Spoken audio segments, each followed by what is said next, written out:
తెలంగాణ జీవన్ దాన్‌కి ఒక జాతీయ పురస్కారం అనే అంశం ఉంది. అసలు what is the meaning of Jeevan than? So దీని మీద కాన్సంట్రేషన్ చేయండి. జీవన్ దాన్ అంటే జీవితాన్ని దానం చేయడం, జీవనాన్ని దానం చేయడం. మేజర్ యాక్సిడెంట్స్ లాంటి కేసులు ఏమైనా ఉన్నాయి, లేదా మేజర్గా అనారోగ్యకర పరిస్థితులు ఏమైనా ఏర్పడ్డాయనుకోండి, సో పేషెంట్ని సాధారణంగా వెంటిలేటర్ పైన పెట్టి చికిత్స అందిస్తారు. అంటే వెంటిలేటర్ ఉద్దేశం ఏంటి? ఒక వ్యక్తిలోని అవయవాలు సక్రమంగా పనిచేయనప్పుడు వెంటిలేటర్ ఆ అవయవాలను ఇండైరెక్ట్గా ఆధీనంలో తీసుకొని సో దాన్ని బూస్ట్ చేస్తుంది. దాన్ని మనం వెంటిలేటర్ అంటాం. ఆ వెంటిలేటర్ పైన పెట్టినప్పటికీ కూడా పేషెంట్ కోలుకునే పరిస్థితులు ఉండవు, కానీ వెంటిలేటర్ తీసేస్తే మాత్రం చనిపోయే అవకాశం ఉంటుంది.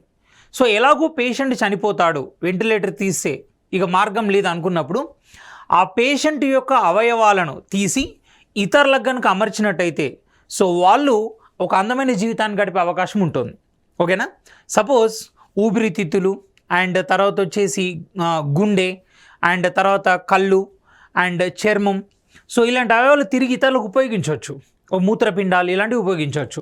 సపోజ్ ఒక కిడ్నీ ఫెయిల్యూర్ అయిన క్యాండిడేట్ డయాలసిస్ మీద ఆధారపడి బతుకుతున్నాడు అనుకోండి, ఆయన ఎవ్రీ 10 to 15 days ఒకసారి డయాలసిస్ చేయాల్సిందే. సో ఈరోజు యాంటీబయాటిక్స్ అనేవి ఎక్కువగా ఉపయోగించడం వల్ల కిడ్నీ ఫెయిల్యూర్ పర్సంటేజ్ పెరిగిపోతుంది. సో ఎలాగో చనిపోతాడనుకున్న పేషెంట్ నుంచి 2 కిడ్నీలు కనుక మనం సేకరించామనుకోండి, అవి వేరు వ్యక్తులకు అమర్చవచ్చు. అంటే ఎలాగో చనిపోయే వ్యక్తి నుంచి తీసిన కిడ్నీలు 2 కొత్త వ్యక్తులకు జీవితాన్ని ఇస్తాయి. అలాగే ఊపిరితిత్తులు, కళ్ళు, గుండె, సో ఇలాంటి ఎన్నో అవయవాలు ఇతరులకు ఉపయోగంలోకి వస్తాయి.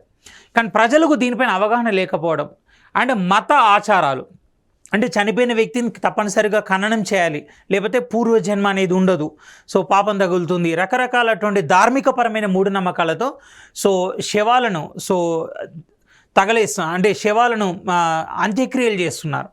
దానికన్నా ముందు అవయవాలు తీసుకోవడం అనే దానికి అంగీకరించట్లేదు. అందుకనే తెలంగాణ ప్రభుత్వం ఏం చేసిందంటే జీవన్ దాన్ బోర్డు అనేది ఒకటి ఏర్పాటు చేసింది. ఇది ప్రభుత్వ ఆధ్వర్యంలో నడుస్తుంది. ఎవరైతే అవయవాలు కోల్పోయి ఆ అవయవాలు కావాలని కోరుకుంటున్నారో సో వాళ్ళు దీనిలో రిజిస్ట్రేషన్ చేసుకోవాలన్నమాట. సో ఈ అధికారులు ఏం చేస్తారు, రాష్ట్ర వ్యాప్తంగా ఎలాగో హాస్పిటల్స్ నుంచి వివరాలు సేకరిస్తారు. సో ఎలాగో చనిపోయే వ్యక్తి అని కన్ఫర్మ్ అయినప్పుడు వాళ్ళ కుటుంబ సభ్యులకు కౌన్సిలింగ్ ఇస్తారు. ఆ కౌన్సిలింగ్ ఇచ్చిన తర్వాత వాళ్ళ ఫ్యామిలీ మెంబర్స్ కనుక ఒప్పుకుంటే సో వాళ్ళ సంతకాలు ఇలాంటివన్నీ సేకరించి ఆ పేషెంట్ నుంచి అవయవాలు తీసి ఇతరులకు అమరుస్తారు. అంటే ఒక పేషెంట్ నుంచి తీసిన రకరకాల అవయవాలను సుమారు 10 మంది దాకా అమర్చవచ్చు. సో అలా తెలంగాణ ప్రభుత్వం గడిచిన సంవత్సరంలో 200 మంది సో రోగుల నుంచి తీసిన అవయవాలను ఇతర వ్యక్తులకు అమర్చి సుమారు 769 మందికి పునర్జన్మనిచ్చింది.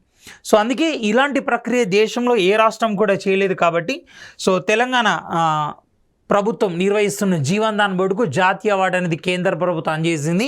సో లాస్ట్ ఇయర్ వీళ్ళు 200 మంది నుంచి సేకరించిన అవయవాలను సో 729 మందికి అమర్చారు. అండ్ జీవన్ దాన్ బోర్డుకు సీఈఓగా పనిచేస్తున్నటువంటి ఇన్ఛార్జ్ స్వర్ణలత ఎవరైతే ఉన్నారో ఆమె కేంద్ర ప్రభుత్వం నుంచి అవార్డు స్వీకరించడం జరిగింది.